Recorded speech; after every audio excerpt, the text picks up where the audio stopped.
चलें, तो ये जो पेप्टिक अल्सर डिजीज़ है उसकी प्रिस्क्रिप्शन है। तो इसमें प्रोटॉन पंप इनहिबिटर इसोमेप्राजोल या ओमेप्राजोल, इसोमेप्राजोल बहुत कॉमन है, इकोटेक के नाम से आती है।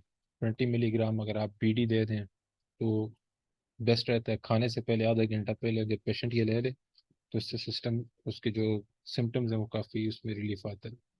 इसके अलावा लिवोफ्लॉक्सिसिन या सेप्रोफ्लॉक्सिसिन भी आप यूज़ कर सकते हैं, जीआईटी के प्रॉब्लम में यूज़ करते हैं। लेकिन ज़्यादातर पेप्टिक अल्सर डिजीज में क्लेरिथ्रोमाइसिन, मेट्रोनिडाजोल ये दी जाती है। इसके अलावा एक एक्स्ट्रा चीज़ बता देता हूँ आपको। जो स्टमक का म्यूकोजा होता है उसको प्रोटेक्ट करने के लिए उसके ऊपर एक जो प्रोटेक्टिव लाइनिंग है वो बनाने के लिए यूज़ करते हैं सुक्रालफेट। सुक्रालफेट बहुत ज़्यादा इंपॉर्टेंट है।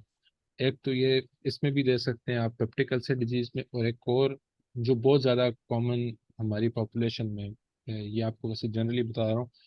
तो कुछ लोग जिनको हम आयरन की टेबलेट्स देते हैं वो आते हैं ओपीडी में, वो कहते हैं कि डॉक्टर साहब आयरन की मैंने टेबलेट ली थी और मुझे ये है कि उससे जलन होती है, मैं ले नहीं सकता। तो आप उनको यह कहें कि आप आयरन की टेबलेट लेने से तकरीबन 15 मिनट पहले सुक्रालफेट ले लें और उसके बाद आप टेबलेट लें, आपको जलन नहीं होगी। ये उन लोगों के लिए जिनको सिर्फ जलन होती है। अगर तो कोई किसी की प्रेजेंटिंग कंप्लेन ये है कि जी मुझे आयरन खाता हूँ मुझे डायरी हो जाता है, तो फिर उसको आप ओरली आयरन नहीं दे सकते, फिर आप उसको लाजमी आईवी देंगे। सर मोस्टली जो ड्रग्स होती हैं ये स्टमक की, वो कहते हैं कि फूड से पहले लेनी है। तो क्या जो एंटीबैक्टीरियल लाइक क्लिथ्रोमाइसिन अभी आपने कहा है, तो वो भी क्या हम फूड से पहले ही लेंगे, खाना खाने से? एंटीबायोटिक्स का मुख्तलिफ होता है। ज़रूरी नहीं है कि आप इसको पहले लें। अब जैसे आप मॉक्सीफ्लॉक्सिसिन आप लेते हैं, वो भी लिवोफ्लॉक्सिसिन, ये सेप्रोफ्लॉक्सिसिन, ये मॉक्सीफ्लॉक्सिसिन है, तो वो आप फूड से पहले लेते हैं। ठीक है। इसके अलावा एजिथ्रोमाइसिन है, जैसे कि एरिथ्रोमाइसिन। अब एजिथ्रोमाइसिन है वो भी आप फूड से, आप खाली पेट ले सकते हैं उसको। ठीक है। अब जी ठीक है, हाँ इसोमेप्राजोल है या जी। प्रोटॉन पंप इनहिबिटर्स हैं। प्रोटॉन पंप इनहिबिटर्स आप उसी वक्त जब आपको वो फायदा देंगे जब आप उनको फूड से पहले लेंगे, क्योंकि हमारा जो फिजियोलॉजी है वो सिस्टम ऐसा है कि जब आपके सामने कोई खाना पड़ा होगा आप उसको देखेंगे, स्मेल करेंगे, आपके जो स्टमक है वो सिक्रीशंस रिलीज करना शुरू कर देगा, मतलब एसिड उसी टाइम रिलीज होने लग जाएगा। आपने कम से कम आधा घंटा पहले इसको लेना है ताकि ये अपना एक्शन शुरू कर ले, उसके बाद आप खाने की तरफ जाएंगे। ठीक है। जी सर, ओके। उसके बाद कोलिसिस्टाइटिस की तरफ आ जाते हैं। इन्फ्लेमेशन ऑफ गॉल ब्लैडर बहुत ज़्यादा कॉमन प्रेजेंटिंग कंप्लेन है ओपीडी में। इसमें क्या होता है कि जो गॉल ब्लैडर का म्यूकोजा होता है वो इन्फ्लेम हो जाता है। इसकी बहुत सारी वजूहत हो सकती हैं, इसमें भी इन्फेक्शियस या बैक्टीरियल कॉज हो सकता है या गॉल स्टोन होता है। अक्सर इस तरह के पहले स्टोन्स बनते हैं, उसमें स्टोन की वजह से म्यूकोजा जो होता है गॉल ब्लैडर का उसकी इरिटेशन होती है। उसके बाद उसके ऊपर से बैक्टीरियल इन्फेक्शन हो जाता है, और बैक्टीरियल इन्फेक्शन हो तो ये बहुत ज़्यादा पेनफुल होता है। ये डायग्रामेटिक आपकी प्रेजेंटेशन है। ऊपर आपके पास एक डक्ट आएगा, hepatic duct, common hepatic duct, और गाल ब्लैडर से जाएगा सिस्टिक डक्ट। ये दोनों मिलके कॉमन बाइल डक्ट बनाते हैं, जो आगे पेनक्रियाटिक डक्ट से मिलके, ये आप देख सकते हैं पेनक्रियाटिक डक्ट इसके साथ मिलके, और ये फिर आगे हमारे पास ड्यूडेनम के सेकंड पार्ट में ये स्क्रीट करते हैं अपनी स्क्रीशंस। जो पेनक्रियास की स्क्रीशन होती है वो भी आखिर में इसी से जाके और उसके बाद स्क्रीट होती है। ठीक है।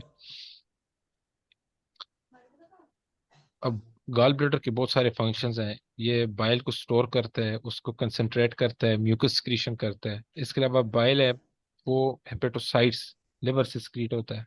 पीएच इसका 7 होता है, नॉर्मल पीएच होता है, और 0.5 to 1 लीटर पर डे हमारी बॉडी में सिक्रीट होता है। अब इसका स्टोन की वजह से इसकी इन्फ्लेमेशन होती कैसे? अब स्टोन क्या होगा, स्टोन उसको, उसकी जो स्क्रीशंस है वो ब्लॉक करेगा।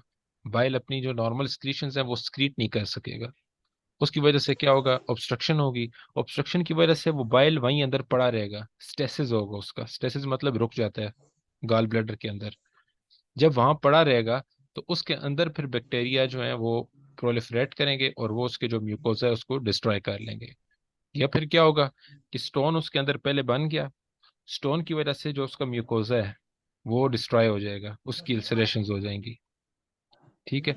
जब म्यूकोजा डिस्ट्रॉय हो गया तो जो बाइल सॉल्ट्स हैं वो जो बाइल सॉल्ट्स हैं वो उसको और ज़्यादा इरिटेट करेंगे। जब म्यूकोजा कंप्लीटली डिस्ट्रॉय हो जाएगा, एक्सपोज हो जाएगा, तो उसके बाद बैक्टीरिया दोबारा प्रोलिफरेट करेगा और उसको अटैक करेगा। ठीक है। अब इसमें होता क्या है, इसका पैथोलॉजी है क्या, सबसे पहले इन्फ्लेमेशन होगी, स्वेलिंग होगी म्यूकोजा की। उसके अलावा उसमें परफोरेशन होगी।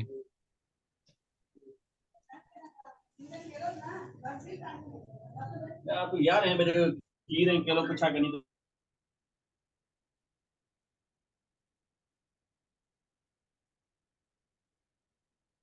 उसकी परफोरेशन होगी, फिर उसकी ऑब्स्ट्रक्शन होगी। ठीक है। और आखिर में गैंग्रीन प्रोड्यूस हो जाती है। जाहिर है उसकी ब्लड सप्लाई सारी डिस्ट्रॉय होगी, सब कुछ खत्म हो गया, तो आखिर में क्या रह जाएगा, उसमें गैंग्रीन प्रोड्यूस हो जाती है। क्योंकि एक तो वो वेट होता है, जिस जगह पे हाइपॉक्सी हो, उसको ऑक्सीजन ना मिल रही हो जिस ऑर्गन को, और वो वेट हो, उसके अंदर कोई सिक्रीशंस हो, तो उसमें अल्टीमेटली गैंग्रीन प्रोड्यूस होती है। ठीक है। सर बहुत से केसेस में तो इसको सर्जरी भी रिकमेंड की जाती है, तो कौन सा केस होगा, गैंग्रीन का केस होगा जब नहीं हम नहीं सर्जरी रिकमेंड करते हैं? नहीं नहीं नहीं, गैंग्रीन ठीक। का केस नहीं होगा। देखें, आप पहले मेडिकेशंस देते हैं, उससे आप ये देखते हैं कि ये इन्फ्लेमेशन रुक रही है या नहीं रुक रही, और उसको पेन कितना है। सर्जरी बहुत सारी चीज़ों पे डिपेंड करती है। सर्जरी कहना आसान है, लेकिन ये एक बहुत बड़ा प्रोसीजर होता है। उसमें जो पेशेंट होता है उसकी आप फाइनेंशियल सिचुएशन देखते हैं। उसके अलावा इतना लंबा प्रोसीजर होता है, उसकी कॉम्प्लिकेशंस अलग होती हैं, इन्फेक्शन हो सकता है। जी। तो इतनी आसानी से हम लोग सर्जरी क्या नहीं कहते उसको। पहले आप मेडिसिन से उसको कंट्रोल करने की कोशिश करते हैं। पहले हम एंटीबायोटिक्स देते हैं, उससे इन्फ्लेमेशन रुक जाए तो ठीक है।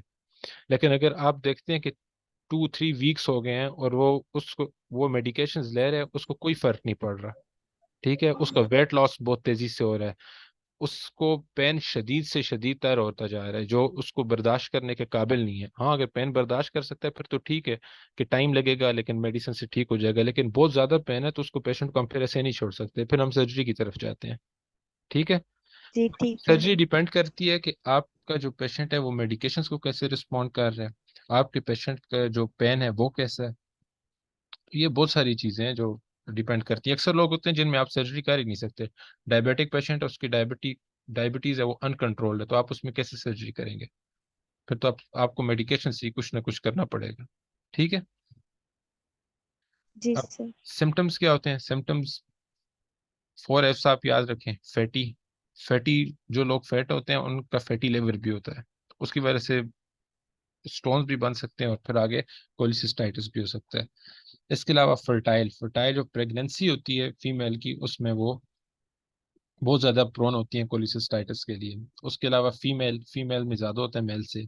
और अगर एज ज़्यादा हो 40 और 50, और अगर फीमेल हो 40 या उससे अबव उसकी एज हो और साथ वो प्रेग्नेंट हो, प्रेगनेंसी हो, तो उसमें बहुत ज़्यादा चांसेस होते हैं कोलिसिस्टाइटिस के, और जॉन्डिस प्रेजेंटिंग कंप्लेन होती है इसकी। अच्छा, अब इसमें होता क्या है, आपको उधर ही राइट अपर क्वाड्रेंट में पेन होगा, इन्फ्लेमेशन बहुत ज़्यादा होगी। पेशेंट क्या कहेगा, मुझे खाने का बिल्कुल दिल नहीं करता। उसको ऐसे लगता है कि उसका पेट हर टाइम भरा हुआ है, कुछ भी नहीं खाता लेकिन उसे ऐसे लगता है पेट भरा हुआ है, एनोरेक्सिया होता है। ठीक है। इसके अलावा वेट लॉस होता है, क्योंकि ज़ाहिर है कुछ नहीं खाएगा, वेट लॉस होगा, नोजी होगी, वॉमिटिंग होगी, और ज़ाहिर इन्फ्लेमेशन होगी तो फीवर तो हो गई होगा। ये प्रेजेंटिंग कंप्लेन होती है। और कोलिसिस्टाइटिस का जो पेन होता है उसकी जो सबसे खास बात है वो ये है, वो आपके राइट शोल्डर पे रेडिएट करता है। पेशेंट आएगा वो कहेगा मुझे एब्डोमेन में पेन है, साथ कंधे में दर्द है, मुझे उल्टियाँ, मुझे खाने का दिल नहीं कर रहा, खाना देख के उल्टी आती है, हर टाइम पेट भरा रहता है, और क्या क्या मेरा वजन भी कम हो रहा है। और अगर ये राइट शोल्डर पे उसका पेन रेडिएट कर रहा है, तो फिर आप समझ लें कि ये कोलिसिस्टाइटिस का पेशेंट है। मर्फी साइन मर्फी साइन क्या है कि आप अपनी फिंगर से उसका राइट अपर क्वाड्रेंट पे बैठ करते हैं, पेशेंट को आप कहते हैं आप जोर से अंदर सांस लें। ठीक है। वो सांस लेता है, लेते लेते अचानक वो सांस लेना छोड़ देता है और एकदम एक्सहेल करता है। इसका मतलब क्या होता है कि उसका जो गाल ब्लडर है वो इन्फ्लेम्ड, वो आपकी फिंगर के साथ एब्डोमिनल वॉल के साथ आके टच हुआ, और जिससे उसे पेन हुआ और उसने एकदम एक्सहेल कर लिया, वो फर्दर इनहेल नहीं कर सकता। इसको मर्फी साइन कहते हैं। ये एग्जामिनेशन के लिए बहुत इंपॉर्टेंट साइन है। बॉस साइन, ये क्या होता है, आप नाइन्थ एंड 11th रिब पीछे कमर पे अगर आप देखें, तो वहां पे उसको बहुत ज्यादा टिंगलिंग और ये उसकी जो स्किन है बहुत ज़्यादा सेंसिटिव होगी, आप वहाँ हाथ लगाएंगे तो उसको टिंगलिंग वगैरह फील होगी। इसके अलावा एब्डोमिनल वॉल है, जब इन्फ्लेमेशन होगी तो उस जगह पे जो आप एब्डोमेन पे हाथ भी लगाएंगे तो वो बहुत ज़्यादा सख्त हुआ होगा, एब्डोमिनल वॉल रिजिड होगी। इसके अलावा जो आपको गॉल ब्लैडर है, मोमेंटम होता है हमारी जो होता है पेरिटोनियम होता है, उसकी शीट है सामने एब्डोमेन के नीचे लटक रही होती है। जब नीचे कोई विसरा, गॉल ब्लैडर हो गया या कोई भी विसरा, उसकी इन्फ्लेमेशन होती है तो उसकी वजह से अब उसकी मोमेंटम में भी इन्फ्लेमेशन आ जाती है। ठीक है, और एक्सुडेट प्रोड्यूस होता है, वो एक मास आपको फील होगा जब आप उसको पिलपेट करेंगे पेशेंट को। अब ट्रीटमेंट क्या है इसकी, आप इस पेशेंट को कुछ भी नहीं देंगे ओरली, अगर बहुत ज़्यादा पेन है तो एंटीबायोटिक्स ज़ाहिर है हम देते हैं, लेकिन वो भी अगर आप उसको आईवी दें तो बहुत अच्छी बात है, क्योंकि जब वो कुछ खाता है तो उसका पेन बहुत ज़्यादा होता है, क्योंकि बाइल स्क्रीट नहीं हो सकता, आगे ऑब्स्ट्रक्शन है, प्रोड्यूस होता है, स्क्रीट नहीं हो सकता, तो उससे पेन जो है उसमें ज़्यादा इजाफा होता है। पेन के लिए आप एनसाइड्स में दे सकते हैं, ब्रॉड स्पेक्ट्रम एंटीबायोटिक आप कोई भी यूज कर सकते हैं, सिप्रोफ्लॉक्सिसिन नोविडेट के नाम से आती है, जो भी जीआईटी का प्रॉब्लम होता है, खा वो कोलाइटिस हो, मतलब इन्फ्लेमेशन ऑफ आपका कॉलन हो, आपका स्टमक का प्रॉब्लम हो, आपका गाल ब्लैडर का प्रॉब्लम हो, उसमें सिप्रोफ्लॉक्सिसिन ये बहुत ज़्यादा यूज होती है आजकल। खैर अब इसके खिलाफ वो भी रेजिस्टेंस भी बहुत ज़्यादा है, लेकिन फिर वो सिफेक्साइम वगैरह यूज़ कर लेते हैं, सिफलोस्पिरीन्स हैं वो भी यूज़ कर सकते हैं, लेकिन फर्स्ट लाइन ट्रीटमेंट सिप्रोफ्लॉक्सिसिन ही देते हैं। इसके अलावा अब गाल ब्लैडर में स्मूथ मसल है तो स्मूथ मसल रिलैक्सेंट आप कोई भी दे सकते हैं, आपकी मर्जी है। और जो फ्लूइड है वो आप आईवी फ्लूइड्स देंगे, उसको ओरली कुछ भी नहीं देंगे, उसको आईवी फ्लूइड्स देंगे। आगे आ जाते हैं अपेंडिसाइटिस पे।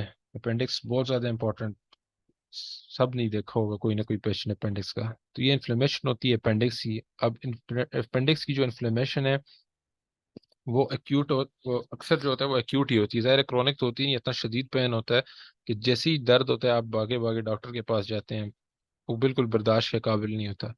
तो अब इसका पेन होता किधर है, पहले तो मैंने आपको बताया कि सबसे पहला जो इसकी प्रेजेंटिंग कंप्लेन होगी वो अम्बिलिकल पेरी अम्बिलिकल रीजन में पेन होगा, लेकिन वो पेन फिर आहिस्ता आहिस्ता वहां से राइट लोअर क्वाड्रेंट में रेडिएट करता है और कहाँ जाता है, मैकबर्नीज पॉइंट। अब मैकबर्नीज पॉइंट क्या है, यह जिन लोगों ने एनाटॉमी पढ़ी उन्हें पता होगा कि जो हमारी हिप बोन होती है उसमें एक पॉइंट होता है superior anterior superior iliac spine, और एक अम्बिलिकस, अम्बिलिकस का तो सबको पता है।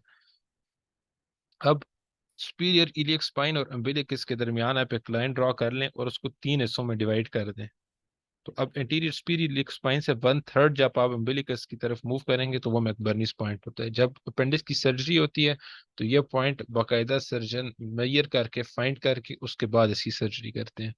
मैकबर्नीस पॉइंट पे अगर, खैर इतना इम्पोर्टेंट नहीं है इस लेवल पे, लेकिन अगर कोई देखना चाहता है तो वो मैकबर्नीस पॉइंट की जो फाइंड करने का तरीका ये कहाँ होता है, ये यूट्यूब पे भी सर्च कर सकता है, ज़ाहिर है अभी स्लाइड पे आपको समझ नहीं आएगी।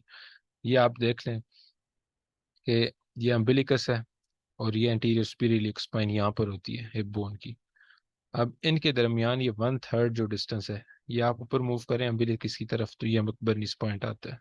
यहाँ पे अपेंडिक्स जो होता है इसका दर्द होता है और बहुत शदीद दर्द होता है, और जो सर्जन होता है वो भी यहीं पे इसी पॉइंट को फाइंड करके यहीं पे सर्जरी करते हैं।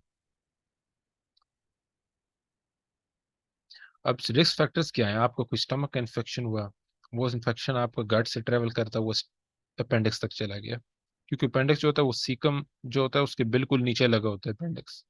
तो अगर स्टमक में इन्फेक्शन है तो बैक्टीरियाज और वो जो जो भी माइक्रो ऑर्गेनिजम्स हैं वो लाजमी ट्रेवल करके अपेंडिक्स तक जा सकते हैं। इसके अलावा अगर स्टूल्स हैं, हार्ड स्टूल्स कोई पास करता है, उसको इन्फेक्शन है, कोलाइटिस वगैरह है, और या उसको क्रॉनिक कॉन्स्टिपेशन है, तो उसकी वजह से भी वो जो फीकल जो हार्ड पीसेस होते हैं वो अपेंडिक्स में ट्रैप हो सकते हैं और वहाँ पे अपेंडिक्स की इन्फ्लेमेशन कॉज कर सकते हैं। इसके अलावा एज भी एक रिस्क फैक्टर है, वैसे यंग लोगों में भी होता है, एज कोई ऐसा खास नहीं है, लेकिन जो जो होंगे ओल्ड एज के लोग होंगे उनके उनमें अगर स्टमक का इन्फेक्शन है या उनको कॉन्स्टिपेशन है क्रॉनिक, तो उसमें अपेंडिक्स होने के फिर ज़्यादा चांसेस हैं, या प्रीवियस एब्डोमिनल सर्जरी, वो भी एक रिस्क फैक्टर है। फिर कॉजेज क्या है, अब अगर ऑब्स्ट्रक्शन होगी कोई भी हमारे गट में कॉन्स्टिपेशन की वजह से, तो वो उसकी वजह से अपेंडिसाइटिस हो सकता है। अपेंडिक्स क्या होगा? वो एक फिकोलिथ क्या है कि हार्ड पीस ऑफ फीसेस, वो जाएगा स्टमक, उसको अपेंडिक्स को ऑब्स्ट्रक्ट करेगा। उसका जो म्यूकोजा है वो स्वेल होगा।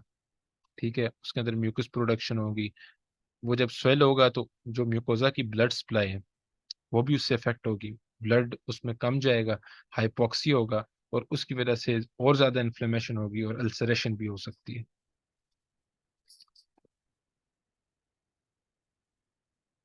और जाहिर है उसके इर्द गिर्द आप अपेंडिक्स जो होता है वो एक लिम्फाइड उसके ऑर्गन है, उसके इर्द गिर्द लिम्फेटिक वेसल्स और लिम्फ नोड्स बहुत ज्यादा हैं। जब अपेंडिक्स में कोई इन्फ्लेमेशन होगी, कोई इन्फेक्शन होगा, तो उसकी वजह से उसका जो लिम्फ नोड्स हैं वो बहुत ज्यादा स्वेल होंगे और वो आपको फील भी होता है। फीकल इन्फेक्शन और फीकेलिटी आपको मैंने पहले बता दिया। उसके अलावा क्या होता है, वो जो फीकल जो मटेरियल होता है हार्ड, उसके इर्द गिर्द कैल्शियम सॉल्ट डिपॉजिट हो जाते हैं, और ज़्यादा फीकल मटेरियल आता है, और वो अपेंडिक्स जो है उसको पूरी तरह ऑब्स्ट्रक्ट कर लेते हैं। अब लिम्फाइड हाइपरप्लेजिया, अब लिम्फाइड ऑर्गन है, इम्यून सिस्टम का एक टिश्यू है, तो उसकी वजह से ये बहुत ज़्यादा स्वेल हो जाते हैं अपेंडिक्स के इर्द गिर्द। इसी तरह इन्फ्लेमेटरी बाउल डिजीज, जो जिसमें हमारे जो गट होता है उसकी इन्फ्लेमेशन होती है, इसमें भी अपेंडिक्स हो सकता है, अपेंडिसाइटिस साथ, और उसमें भी अपेंडिक्स की जो लिम्फाइड जो लिम्फ टिश्यूज होंगे उनकी स्वेलिंग होगी। इसके अलावा ये पैरासाइट्स हैं, पैरासाइट्स के नाम हैं, पैरासाइटिक इन्फेक्शन उसकी वजह से भी हो सकता है। अब पैथोफिजियोलॉजी इसकी क्या है जो अभी तक समझी है हमने, जो ऑब्स्ट्रक्शन ऑफ अपेंडिक्सियल ल्यूमेन, जो उसका ल्यूमेन है उसके अंदर ऑब्स्ट्रक्शन होगी। जब ऑब्स्ट्रक्शन होगी तो buildup of mucus in the appendix, उसमें ज्यादा म्यूकस क्रिएट होगा। उसके बाद क्या होगा, जो उसका ल्यूमेन का प्रेशर है, जब उसके अंदर सिक्रीशन ज्यादा होंगी तो अपेंडिक्स के जो ल्यूमेन है उसके अंदर प्रेशर बहुत ज्यादा होगा। जब प्रेशर ज्यादा होगा तो ब्लड फ्लो वो कंप्रोमाइज होगा। ब्लड फ्लो कंप्रोमाइज होगा तो ऑक्सीजन डिलीवरी उसकी कम होगी, उसकी वजह से अल्सरेशन होगी। और अल्सरेशन जहाँ पे भी होगी बॉडी में, म्यूकोजा डिस्ट्रॉय होगा, तो वहाँ पे बैक्टीरियल इन्वेजन बहुत आसानी से हो सकती है। ठीक है, और ये फिर अल्टीमेटली इन्फेक्शन कॉज करेगा, इन्फ्लेमेशन होगी और आपको अपेंडिसाइटिस के साथ प्रेजेंट करेंगे। अब क्लिनिकल मैनिफेस्टेशन की क्या है, वही मैकबर्नीस पॉइंट जो आपको मैंने बताया, उसके ऊपर टेंडरनेस होगी। टेंडरनेस क्या है, आप उसको प्रेस करेंगे तो दर्द होगा, लेकिन इसमें एक और फिनोमेना है, रिबाउंड टेंडरनेस। रिबाउंड टेंडरनेस क्या होता है, आप किसी जगह को प्रेस करते हैं, टेंडर जगह वो होती है जिसको प्रेस करें तो दर्द होता है। रिबाउंड टेंडरनेस क्या होती है, आप जैसे ही उसको प्रेस करके छोड़ेंगे तो ज्यादा दर्द होगा। ठीक है, सिम्टम्स में क्या होगा, एब्डोमिनल पेन होगा, कॉन्स्टिपेशन या डायरिया कुछ भी हो सकता है। एब्डोमिनल पेन तो होगा ही होगा, एनोरेजिया, बंदा खाएगा कुछ नहीं, फीवर होगा क्योंकि इन्फ्लेमेशन है, और पेन जो है वो राइट लोअर क्वाड्रेंट पे माइग्रेट करेगा, और नोजिया वॉमिटिंग होगी। डायग्नोसिस आप इसका किससे कर सकते हैं, एक्सरे से कर सकते हैं। ब्लड काउंट आप करेंगे, leukocytosis, white blood cells increase होंगे, 10,000 सेल्स पर मिलीमीटर क्यूब, इतने हो सकते हैं। ल्यूकोसाइट्स बहुत ज्यादा रेज्ड होते हैं क्योंकि इन्फ्लेमेशन है, एक्यूट इन्फ्लेमेशन है। फिर सी रिएक्टिव प्रोटीन एक आती है, इसमें तो नहीं लिखी हुई, सी रिएक्टिव प्रोटीन, CRP, आप अक्सर देखेंगे जब भी कोई इन्फ्लेमेशन है, इन्फेक्शन होता है तो डॉक्टर ये एडवाइस करता है। तो उसमें वो इसीलिए होता है कि एक्यूट इन्फ्लेमेशन में CRP एक प्रोटीन होती है जो लिवर एक्सक्रीट करता है, वो रेज हुई होती है, वो आप अपेंडिक्स में करेंगे CRP तो वो भी रेज होगी। अब मैनेजमेंट क्या है इसमें, यह है कि सर्जरी, आपको सर्जरी करनी पड़ेगी अपेंडिक्स की। अगर डायग्नोज है और पेशेंट की अगर सर्जरी हो सकती है तो आप सर्जरी करेंगे। अब उसको, हमने इसमें कंप्लेन पड़ी कि वॉमिटिंग और डायरिया। अब जिस बीमारी में वॉमिटिंग और डायरिया उसकी प्रेजेंटिंग कंप्लेन है, उसमें आप IV फ्लूइड्स देंगे क्योंकि उसकी वजह से बॉडी से फ्लूइड्स निकल जाते हैं सारे। अब पेन है तो एनाल्जेसिक देंगे, एनाल्जेसिक में आप फिर एनसेड्स नॉर्मल वो नहीं चलेंगे क्योंकि इसका बहुत सख्त पेन होता है, तो आप मॉर्फिन सल्फेट, मॉर्फिन जो होता है ये एक जबरदस्त एनाल्जेसिक है, जब बहुत शदीद दर्द हो तो ये उसको रिलीफ करती है। अब एंटीबायोटिक्स में आप देख लें, सिफेटॉक्साइम 250 to 500 मिलीग्राम, ये सेफेलोस्पोरिन क्लास है, उसमें आती है। ठीक है, ब्रॉड स्पेक्ट्रम एंटीबायोटिक है। लिवोफ्लॉक्सिसिन की जगह सेप्रोफ्लॉक्सिसिन दे रहे हैं तो ज़्यादा अच्छा है। ठीक है, वो भी 500 mg में आती है, नोविडेट के नाम से। उसके अलावा मेट्रोनिडाजोल, मेट्रोनिडाजोल ये फ्लैजेल है, बहुत कॉमनली यूज होती है, 500 मिलीग्राम। और ये आप ड्रिप दे दें 500 मिलीग्राम पर 100 ml। जो फ्लैजेल की अगर आपने ड्रिप देखी हो, वो 100 ml की छोटी सी ड्रिप होती है। वो ड्रिप आप पेशेंट को लगा दें। वो सर एक इसका टाइम। फंक्शन क्या होता है अपेंडिक्स का नॉर्मल बॉडी में? अपेंडिक्स का क्या फंक्शन, काम क्या होता है नॉर्मल बॉडी में? ये रिवाइज कर अपेंडिक्स दे, रिपीट कर दे। अपेंडिक्स असल में वेस्टिजियल ऑर्गन है बॉडी में, हमारी बॉडी में वेस्टिजियल ऑर्गन वो होते हैं जो पहले किसी फंक्शन के थे हमारी इवोल्यूशनरी हिस्ट्री में। उनका कोई ना कोई फंक्शन होता था, लेकिन अभी उनका कोई फंक्शन नहीं है। लेकिन अपेंडिक्स जो होता है उसके अंदर हमारे पास लिम्फाइड टिश्यूज होते हैं, बहुत सारे लिम्फ नोड्स प्रेजेंट होते हैं। अब लिम्फ नोड्स का क्या काम होता है? जो हमारी बॉडी में बाहर से कोई ऑर्गेनिज्म आएगा उसको फिल्टर करते हैं ना, तो वो लिम्फ नोड्स अपनी जगह प्रेजेंट होते हैं। लेकिन एज सच अपेंडिक्स का हमारी बॉडी में कोई फंक्शन नहीं होता। लेकिन जब हमारे गट में कोई इन्फेक्शन हो, या स्टमक में इन्फेक्शन हो, या हमारा जो गट है उसका इन्फेक्शन हो, या क्रॉनिक कॉन्स्टिपेशन हो, उसकी वजह से ऑब्स्ट्रक्शन हो जाए, और जो स्टमक है, जो अपेंडिक्स है उसका म्यूकोजा इरिटेट हो जाए, इनर लाइनिंग उसकी इरिटेट हो जाए, तो उसकी वजह से उसमें इन्फ्लेमेशन हो जाती है। फिर जो उसके अंदर पड़े हुए लिम्फ नोड्स हैं उनकी भी स्वेलिंग हो जाती है, उसकी वजह से हमें पेन महसूस होता है। एज सच अगर आपसे कोई पूछे अपेंडिक्स का फंक्शन क्या है, तो फंक्शन एज सच कुछ भी नहीं है। ये वेस्टिजियल ऑर्गन है। हाँ, लिम्फॉइड टिश्यूज इसमें प्रेजेंट होते हैं, हो सकते हैं इनको कोई फंक्शन हो, लेकिन एज सच उस थ्योरीज हैं बहुत सारी अपेंडिक्स के बारे में। लेकिन है यही कि अपेंडिक्स जो है उसका कोई फंक्शन नहीं होता, इसीलिए तो बॉडी से निकाल लेते हैं, और उसके कोई फर्क भी नहीं पड़ता बॉडी की नॉर्मल फिजियोलॉजी पे। बस उसके अंदर लिम्फ नोड्स वगैरह होते हैं, लिम्फॉइड टिश्यू होता है, और कुछ इसका सच फंक्शन नहीं है। ओके। Okay sir. तो बस ये आपकी प्रिस्क्रिप्शन थी इसकी, अपेंडिक्स की। मतलब आप उसको एंटीबायोटिक्स देंगे, मेट्रोनिडाजोल फ्लैजेल, उसका फार्मूला है मेट्रोनिडाजोल। ये सारे फार्मूला मैंने लिखे हुए हैं, ब्रांड नेम कोई भी हो सकता है। सिफेटॉक्साइम, ये सेफालोस्पोरिन्स हैं, वो उनमें से आ जाता है। ठीक है, ब्रॉड स्पेक्ट्रम एंटीबायोटिक है। ब्रॉड स्पेक्ट्रम होती है जो बहुत सारे माइक्रो ऑर्गेनिज्म को टारगेट कर सके। लीवोफ्लॉक्सिसिन, ये सेप्रोफ्लॉक्सिसिन, सेप्रोफ्लॉक्सिसिन आती है नोविडेट के नाम से, लीवोफ्लॉक्सिसिन आती है लेफ्लॉक्स के नाम से। तो ये आप यूज कर सकते हैं इसमें। एनाल्जेसिक में आप सिंपल एनसेड यूज नहीं करेंगे, और आप उसमें मॉर्फिन यूज करेंगे। इसके अलावा सर्जरी अपेंडिक्साइटिस में अगर आपको पेन है तो आप सर्जरी की तरफ जाएं, क्योंकि वो जब अंदर इन्फ्लेमेटरी जो एक्सुडेट अपेंडिक्स के अंदर प्रेजेंट होता है, अगर उसका प्रेशर बहुत ज़्यादा हो जाए, अपेंडिक्स की वॉल में परफोरेशन हो जाए, अल्सरेशन हो जाए, और वो एक्सुडेट रिलीज हो जाए एब्डोमेन में, तो वो आपके इंटेस्टाइन उसको भी डिस्ट्रॉय करेगा। स्मॉल इंटेस्टाइन, लार्ज इंटेस्टाइन, सब में परफोरेशन कॉज करेगा। तो ये पेरिटोनाइटिस कॉज करेगा। जो आपका पेरिटोनियम है वो आपके एब्डोमेन के नीचे एक पूरी वॉल उसने बनाई होती है, उसकी इन्फ्लेमेशन करेगा, और इससे बंदा जो है वो फेटल है, उसकी डेथ हो सकती है पेशेंट की। इसलिए जब अपेंडिक्स हो तो आप इसमें इंतजार ना करें। जब कोलिसिस्टाइटिस होगा तो आप उसमें 2 से 3 हफ्ते इंतजार कर सकते हैं मेडिकेशंस के लिए, कि मेडिकेशंस असर कर रही हैं या नहीं कर रही। अपेंडिक्स में क्या होगा, आप उसको एंटीबायोटिक्स पे डालेंगे, उसकी आप मेडिकेशंस कंटिन्यू करेंगे, लेकिन साथ ही आप सर्जरी के लिए प्रिपरेशन स्टार्ट कर लेंगे। मतलब जब तक सर्जरी नहीं होती उसको एंटीबायोटिक्स मिलती रहे। ठीक है। So that was all for today. और अभी जी सर। 2 डिजीजेस रह गए, इन्फ्लेमेटरी बाउल डिजीज, और एक उसके यूरिनरी ट्रैक इन्फेक्शन का है। तो वो एक बहुत बड़े टॉपिक है, वो अलग से फिर दोनों पे अलग अलग लेक्चर हो सकता है, क्योंकि वो उसके साथ अगर कंबाइन करते तो बहुत ज़्यादा हो जाता है। इससे ये है कि आपको एक आइडिया हो गया कि ये स्लाइड्स शेयर कर दूंगा, आपको आइडिया हो जाएगा कि कौन सा पेन, किस चीज़ का पेन एब्डोमेन में किस जगह प्रेजेंट करता है। इसके अलावा 3 बड़ी डिजीजेस थी, पेप्टिक अल्सर डिजीज हो गया, कोलिसिस्टाइटिस हो गया, अपेंडिसाइटिस जो बहुत ज़्यादा कॉमन है हमारे घरों में।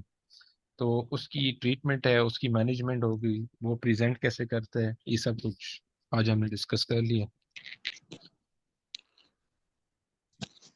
जी सर, एक मेरा क्वेश्चन है कि जिन लोग का फैटी लिवर होता है उनको कहा जाता है कि आप कम खाएं। अगर वो कम भी खा रहे होते हैं लेकिन उनका वेट गेन होता रहता है, इसकी क्या वजह होती है? असल में वेट गेन का तो, फैटी लिवर तो होता ही वेट गेन की वजह से है ना। मतलब खाम खा आपके अंदर फैटी लिवर होगा ही नहीं। एक बंदा पतला है, उसमें फैटी लिवर होने के बिल्कुल चांसेस ही नहीं होते। हाँ, एक बंदा मोटा है, खाएगा मोटा होगा, उसके बाद उसका फैटी लिवर भी होगा, क्योंकि लिवर वो जगह है जहाँ पे आपको जो फैट है वो सबसे ज्यादा स्टोर होता है। वो प्रोन होता है, सबसे ज्यादा फैट स्टोर करने वाली जगह होती है, और सबसे ज्यादा डेंजरस भी वहीं पे होता है। तो जाहिर है वेट आपको कम अगर करना है। कुछ लोग होते हैं ऐसे, अब कुछ लोग हम देखते हैं बहुत ज्यादा खाते हैं, बहुत ज्यादा खाते हैं लेकिन पतले होते हैं। कुछ लोग हैं बहुत नॉर्मल सा खाते हैं लेकिन मोटे होते हैं। वो फिर आपके गट के माइक्रो ऑर्गेनिजम्स पे डिपेंड करता है कि वो फूड को कितना प्रोसेस करते हैं, फूड कितना एब्जॉर्ब होता है। कुछ लोगों में फैट एब्जॉर्ब भी नहीं होता, उनको स्टीटोरिया होता है। स्टीटोरिया क्या होता है कि आपको जो फैट है वो थ्रू फीसेस वो बॉडी से निकल जाता है। ठीक है, कुछ लोग होते हैं उनमें फैट टोटली एब्जॉर्ब हो जाता है। अब जिसमें फुल एब्जॉर्ब होगा उसने मोटा होना है, अब जिसमें नहीं एब्जॉर्ब होगा वो जितना भी खा ले वो पतला रहेगा। तो ये तो नॉर्मल बॉडी फिजियोलॉजी है ना, हर बंदे की। ठीक है, थैंक यू। ठीक है जी, थैंक यू जी। ये रिकॉर्ड कर लिया मैंने, आप सबको मिल सर जाएगी। अगर फैटी लिवर हो तो इसका ट्रीटमेंट क्या होगा? एक क्वेश्चन ये पूछा था। किसका? फैटी लिवर का? फैटी लिवर का यही है कि आपको वेट कम करना पड़ेगा, आपको ऑयली चीजें वो छोड़नी पड़ेंगी। इसके एज सच कोई ट्रीटमेंट नहीं है, क्योंकि इन्फेक्शन तो है नहीं। हाँ, अगर फैटी लिवर की वजह से कोई इन्फेक्शन हो जाए, अब कुछ लोग होते हैं जी। फैटी लिवर के पेशेंट होते हैं, उनको साथ कोलिसिस्टाइटिस भी हो जाता है। अब कोलिसिस्टाइटिस की आप ट्रीटमेंट के लिए एंटीबायोटिक्स देंगे, लेकिन सिर्फ फैटी लिवर के लिए आप एंटीबायोटिक्स नहीं देंगे। फैटी लिवर के लिए आप लोगों ने ऑयल कम करना है, ऑयली चीजें कम करनी है, अपनी जो डाइट है उससे फैट्स को कम करना है, और आपने एक्सरसाइज करनी मतलब है डाइट अपना पे। वेट कम करने की। हाँ, डाइट की वजह से होगा। हाँ, अगर फैटी लिवर की वजह से आपके पास उसका कोलिसिस्टाइटिस हो जाता है, तो फिर आप पहले उसको ट्रीट करेंगे, उसके बाद आप फैटी लिवर को ट्रीट करेंगे। ठीक है। And ji sir. सेकंड, ठीक है जी, थैंक यू। और सर जो डायरिया के पेशेंट होते हैं उसमें हम आईवी फ्लूइड जो है ना, ज्यादातर पेशेंट को रिकमेंड करते हैं। तो उसमें हम जी, कोई जो इंजेक्शन इंसर्ट करते हैं उसमें मल्टीविटामिन वगैरह होते हैं, तो वो कौन से मल्टीविटामिन होंगे किसमें? जो आईवी ड्रिप लगाते हैं डायरिया के पेशेंट में? नहीं नहीं, वो मल्टीविटामिन उसमें नहीं होते। वो आप सिंपल या ग्लूकोज की फ्लूइड लगाते हैं या नॉर्मल सलाइन लगाते हैं। उसमें उसका मकसद ये या होता है कि आरएल भी लगाते? हाँ, रिंगर लैक्टेट में तो बहुत सारे सॉल्ट्स होते हैं जितने भी हमारी बॉडी को चाहिए होते हैं। सोडियम इसके हो अलावा सकता है, इंजेक्शन पोटेशियम। वगैरह भी इंसर्ट किए जाते हैं जो लाइक मल्टीविटामिन हो गए, या फिर?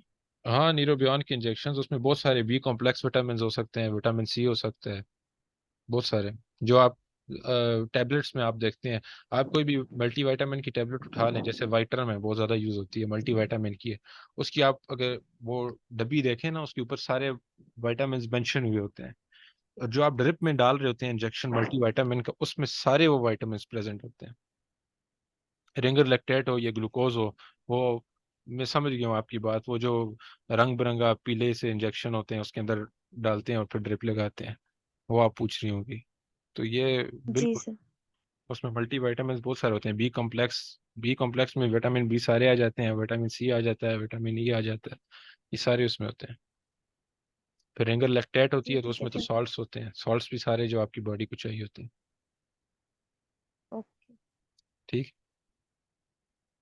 जी sir, thank Okay you. sir, thank you so much. It was a very informative session. ठीक है जी, थैंक यू। Jazakallah. अल्लाह हाफिज। Allah Hafiz.